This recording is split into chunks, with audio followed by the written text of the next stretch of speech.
नमस्कार, आप देख रहे हैं IBC 24 और मैं हूं आपके साथ शुभांगी ठाकुर। सेहत से जुड़े हमारे इस खास कार्यक्रम हेल्थ गुरु में आपका बहुत स्वागत है। आज के हमारे एपिसोड में हम बात करेंगे फिटल मेडिसिन की, जिसे आमतौर पर भ्रूण चिकित्सा भी कहा जाता है। फिटल मेडिसिन गर्भावस्था के दौरान भ्रूण यानी कि गर्भ में पल रहे बच्चे के स्वास्थ्य की निगरानी, निदान और उपचार से संबंधित एक चिकित्सा का क्षेत्र है। लेकिन इसकी ज्यादा जानकारी हम लेंगे अपने इस एपिसोड में, और इस विषय पर चर्चा करने के लिए इस वक्त हमारे साथ स्टूडियो में मौजूद है Borneo mother and child care hospital से फिटल मेडिसिन कंसल्टेंट डॉक्टर नीलम चंद्रा। डॉक्टर नीलम, बहुत स्वागत आपका IBC 24 में। Thank you.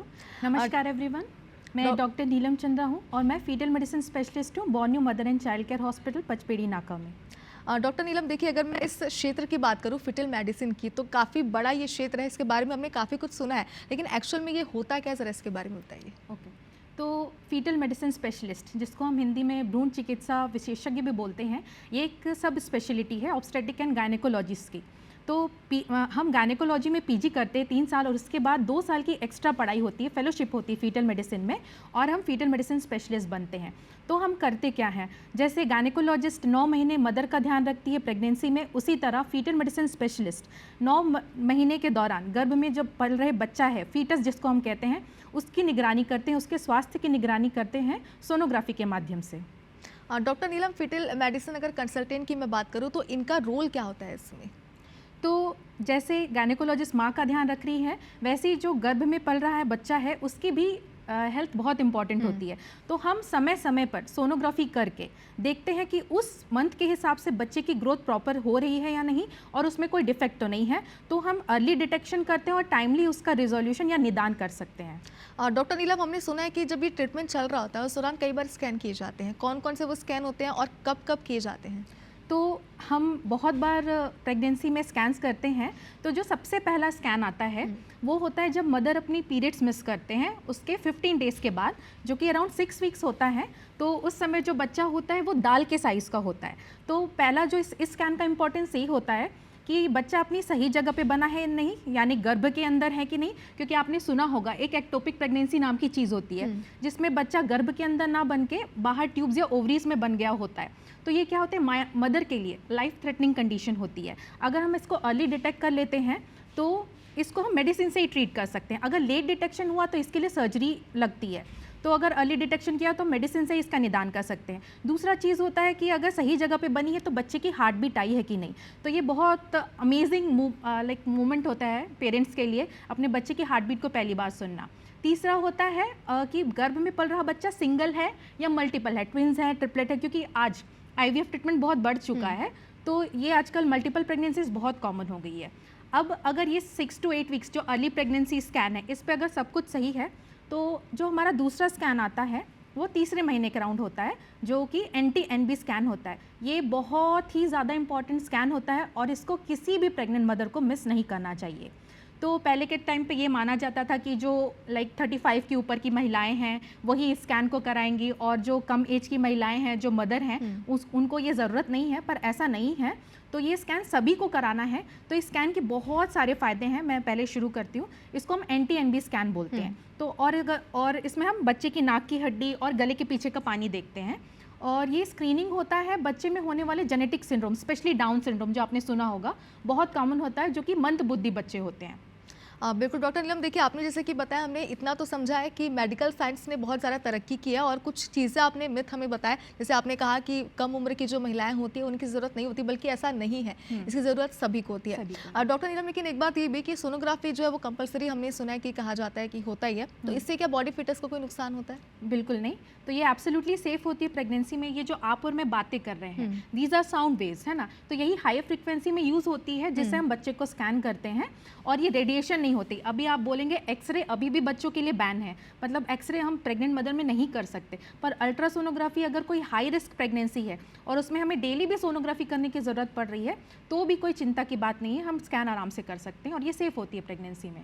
डॉक्टर नीलम, कई बार लोगों के साथ ये भी होता है कि वो समझ नहीं पाते कि उन्हें किस कंसल्टेंट के पास जाना है, किससे परामर्श लेना है। ऐसे में अगर मैं बात करूँ फिटल मेडिसिन कंसल्टेंट की, तो इनकी ज़रूरत हमें कब पड़ती है? तो पहले ऐसा मानते थे, गायनेकोलॉजिस्ट ही स्कैन किया करते थे, और बच्चे में अगर कोई उनको खराबी लग रही है, कोई डिफेक्ट लग रहा है, या बच्चा समय के हिसाब से छोटा लग रहा है या सही से ग्रो करते हुए नहीं दिख रहा है, तब वो फीटल मेडिसिन स्पेशलिस्ट के पास भेजते थे। लेकिन आज के टाइम पे जहाँ पे कपल एक बच्चे के लिए ही जाना चाह रहे हैं और उनका अल्टीमेट एम ये होता है कि हमें एक हेल्दी बच्चा चाहिए करके। तो आपके इस सपने को पूरा करने के लिए हम हर स्टेप पे आपके साथ आपकी 9 मंथ्स की प्रेगनेंसी में चलते हैं और समय समय पे स्कैन करके ये निगरानी रखते रहते हैं कि बच्चा सही से ग्रो कर रहा है। डॉक्टर नीलम, डायग्नोस्टिक टेस्ट के बारे में हमने काफ़ी कुछ सुना, लेकिन ये टेस्ट होता क्या है, कैसे किया जाता है और इसके प्रॉफिट क्या होते हैं? हाँ, तो डायग्नोस्टिक टेस्ट जैसे मैंने आपको बताया, एंटी स्कैन एक तरह का स्क्रीनिंग टेस्ट है और उसके साथ डबल मार्कर करके भी एक स्पेशल ब्लड टेस्ट होती है। ये सारी स्क्रीनिंग टेस्ट होती हैं। स्कैन बेसिकली बच्चे को हम स्क्रीन कर रहे हैं कि इसमें कल को जेनेटिक प्रॉब्लम होने के चांसेस क्या हैं। ये whether it is low risk, अगर लो रिस्क है तो हमें कोई भी चिंता की बात नहीं है, मगर अगर हाई रिस्क है तो इन केसेस में हमें डायग्नोस्टिक टेस्ट की ज़रूरत पड़ती है। तो डायग्नोस्टिक टेस्ट कई तरीके के होते हैं। तो जो पहला होता है, अगर तीसरे महीने, जैसे मैंने एंटी स्कैन की बात की, अगर उसमें बच्चा हाई रिस्क आता है तो उस समय एक कोरियोनिक विलस सैम्पलिंग करके एक टेस्ट होता है, डायग्नोस्टिक टेस्ट, निडल टेस्ट बोलते हैं। इसमें हम क्या करते हैं, यूट्रस यानी गर्भाशय के अंदर प्लासेंटा, जिसको हम हिंदी में फूल कहते हैं, उसमें हम निडल डाल के एक छोटा सा टिश्यू निकालते हैं। और अगर मान लीजिए बच्चा 16 हफ्ते यानी चौथे महीने में है तो बच्चे के अराउंड जो पानी होता है, amniotic फ्लूइड, उसको हम निडल से निकालते हैं और amniocentesis बोलते हैं। दोनों ही टेस्ट में हम बच्चे के सेल्स को डायरेक्टली ऑब्टेन कर रहे हैं और उन्हें हम टेस्टिंग के लिए भेजते हैं। मतलब बच्चे की डायरेक्ट जेनेटिक मटेरियल हमें मिल रही है, तो हमें बच्चे का ट्रू जेनेटिक मेकअप पता लग जाता है और हम 100% श्योर हो जाते हैं कि बच्चे में कल को जेनेटिक सिंड्रोम होने के चांसेस हैं या बच्चा नॉर्मल है। और हम कपल को एश्योर कर सकते हैं कि वो आराम से अपनी प्रेगनेंसी आगे कंटिन्यू कर सकते हैं अगर बच्चा नॉर्मल है, और अगर एब नॉर्मल है तो वो डिसीजन ले सकते हैं कि वो इस प्रेगनेंसी को यहीं टर्मिनेट करना चाहते हैं क्या।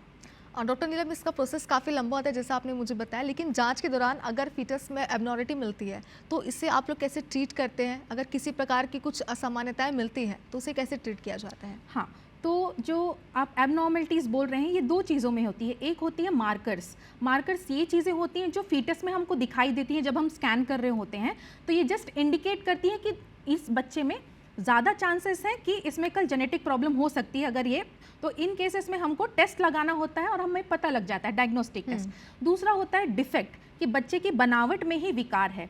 तो डिफेक्ट भी दो तरीके के होते हैं। एक होता है इनकम्पैटिबल विथ लाइफ, मतलब बच्चा जब बॉर्न होगा तो ये सर्वाइव नहीं कर पाएगा अगर इस डिफेक्ट के साथ बच्चा पैदा हो गया तो। दूसरा डिफेक्ट होता है जो मल्टीपल सर्जरीज से ट्रीट किया जा सकता है।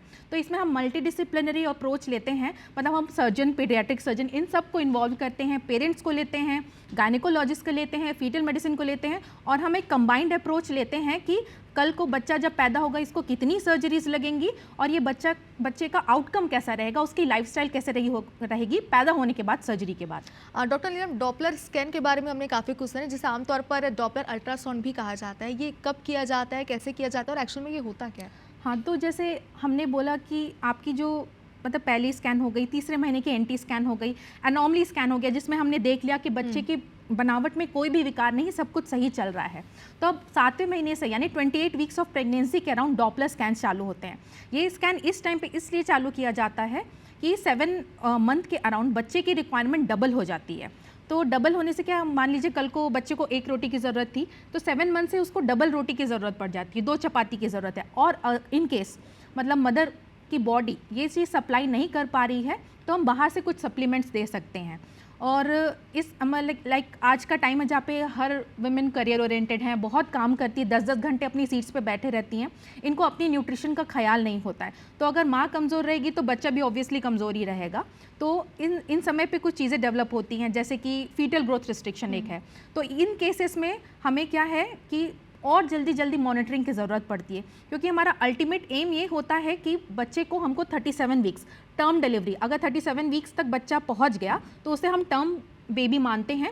और उन केसेस में बच्चे को डिलीवरी के बाद भी NICU की ज़रूरत नहीं पड़ती है।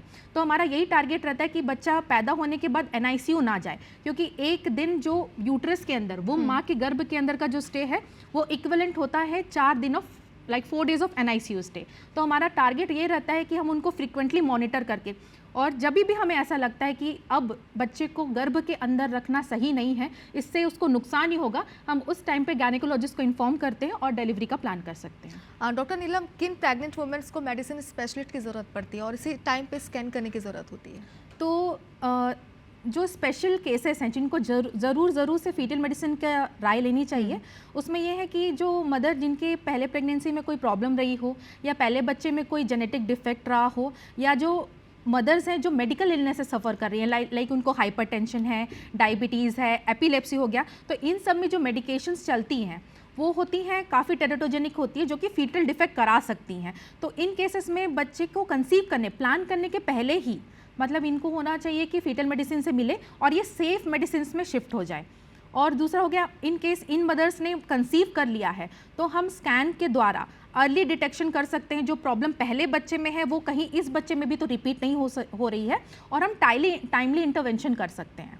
डॉक्टर नीलम, आपने बहुत सारे केसेस देखे हैं, अलग अलग केसेस आपने ट्रीट किए हैं और बहुत लंबा एक्सपीरियंस आपको है, इसलिए एक बार ये भी आपसे जानना चाहते हैं कि क्योंकि आपने कई पेशेंट देखे हैं, तो एज अ कंसल्टेंट आपकी एम क्या होता है? क्या आप चाहते हैं कि किस तरीके से आप ट्रीट करें और कैसे अपने मरीज़ को आप लोग एक हेल्दी बेबी के लिए ट्रीट करते हैं? तो हर मदर का ये ड्रीम होता है कि उनकी जो प्रेगनेंसी है विदाउट कॉम्प्लिकेशंस चले और एट द एंड उनके हाथ में एक हेल्दी बेबी आए। तो इस केस में हम उनके कदम से कदम मिला के चलते हैं फीटल मेडिसिन, और उनके ड्रीम को पूरा करने में हेल्प करते हैं। डॉक्टर नीलम, बच्चे का वेट आप लोग कैसे देखते हैं फीटल मेडिसिन के दौरान? तो इसमें लाइक हम जब स्कैन कर रहे होते हैं तो उसमें ऑलरेडी एक सॉफ्टवेयर फीड किया होता है। तो इसमें हम क्या करते हैं, बच्चे की हेड की सर्कमफेरेंस, जो पेट की सर्कमफेरेंस, थाई बोन मतलब जो जांग की हड्डी होती है, इनके हम तीनों के मेजरमेंट लेते हैं और इसको सॉफ्टवेयर में फीड करते हैं, फिर वो हमें अपने आप बच्चे का वजन दे देता है। डॉक्टर नीलम, देखिए, क्योंकि अगर मैं बात करूं छत्तीसगढ़ की, तो क्या आपको ऐसा लगता है कि यहाँ पर फीटल मेडिसिन को लेकर लोगों में जागरूकता अच्छे से है या फिर होनी चाहिए?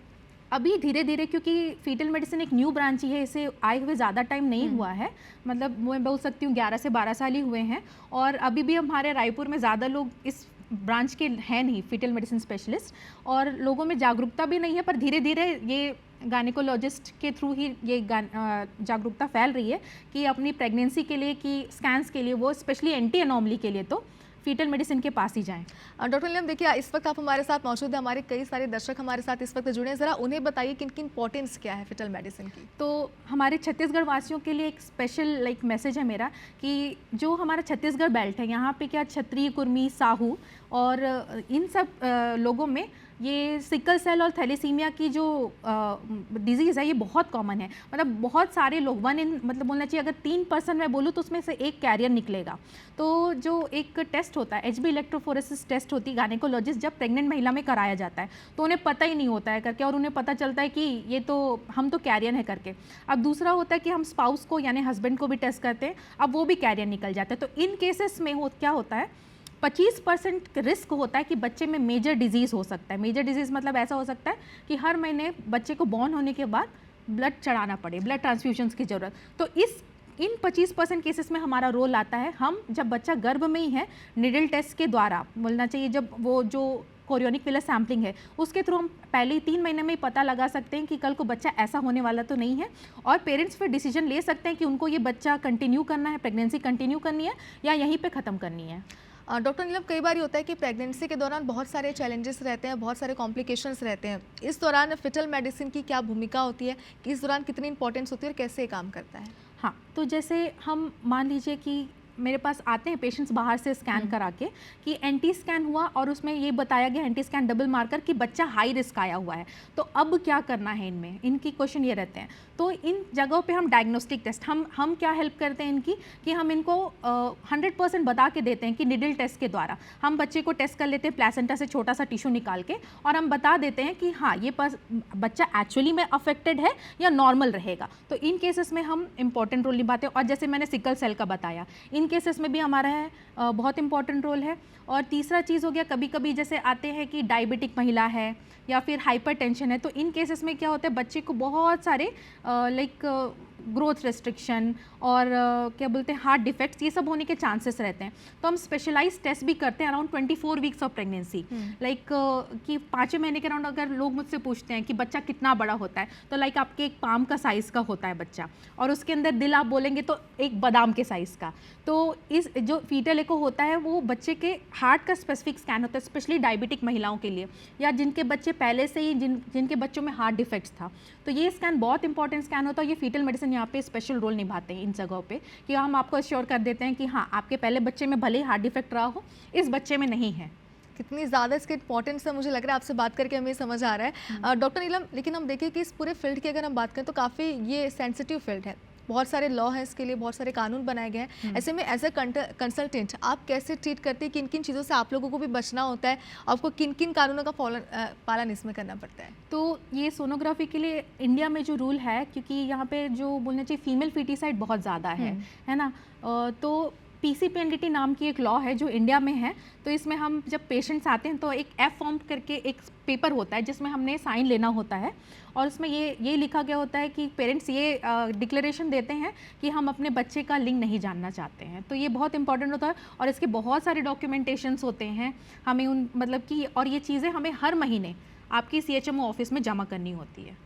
तो ये बहुत इंपॉर्टेंट टास्क होता है। डॉक्टर नीलम, देखिए काफ़ी लंबा एक्सपीरियंस आपको रहा है, हमने पहले भी कहा आपने बहुत सारे केसेस हैंडल किए हैं। कोई भी ऐसा केसेस जो आप हमारे दर्शकों के साथ अगर शेयर करना चाहती हैं जो आपके लिए कहीं ना कहीं यादगार होगा, क्योंकि डॉक्टर्स के लिए भी उनके कई पेशेंट, कई किस्से ऐसे होते हैं जो उन्हें मेमोरेबल हो जाते हैं?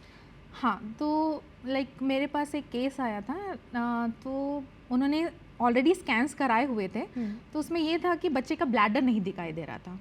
तो अब बार बार ये स्कैन हुए 2 बार, दोनों बार में ब्लैडर नहीं। तो अल्टीमेटली जब वो हमारे पास आया तो हमको एक ब्लैडर एक्स्ट्रॉफी करके एक कंडीशन होती है जिसमें बच्चे का ब्लैडर बाहर बना होता है, जो आइडियली होना चाहिए एब्डोमेन के अंदर।